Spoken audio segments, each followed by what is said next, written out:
Maneno kidogo jamani. Mambo? Poa. Uko vizuri? Niko vizuri. Umenoga? Asante. Maana ni Simba hii au kuna kingine? Simba hii. Acha basi. Unajisikiaje kwanza? Umepiga uzo wako wa mnyama uko Benjamin? Kwa kweli najisikia raha, najisikia furaha, yani naipenda timu yangu ya Simba na ndio maana leo mbali na kwamba Yanga ametufunga mara nyingi, ngoja tu ni kitu kilichonishawishi kuja hapa. Kwanza ukiangalia usajili wetu tu wenyewe ni unaridhisha. Ni usajili ambao unaridhisha, ambao naona leo tutafanya kitu. Yani wapinzani lazima leo tuwapige.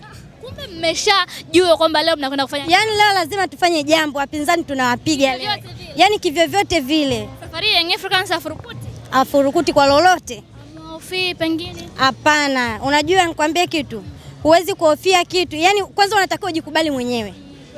Uanze kujikubali mwenyewe. Kubali kwako kwanza ndio kubali kwa mwenzako. Bila kubali kwako huwezi, yani unatakiwa kubali kwako ndio kubali kwa mwenzako. Bila hivyo yani hamna kitu. Kwenye usajili wa msimu huu, nani pengine unaamini kwenye dabi ya leo atakwenda kukiwasha na atawainua kimasomaso wana Simba? Shomali, namkubali sana. Shomali Kapombe. Baba Esther, namkubali sana. Usajili mpya kuna kijana hivi sijui nani sijui Mwarabu yule kijana fulani nani yule Mwarabu umetokea Kenya. Leo aanzi sasa na majeraha.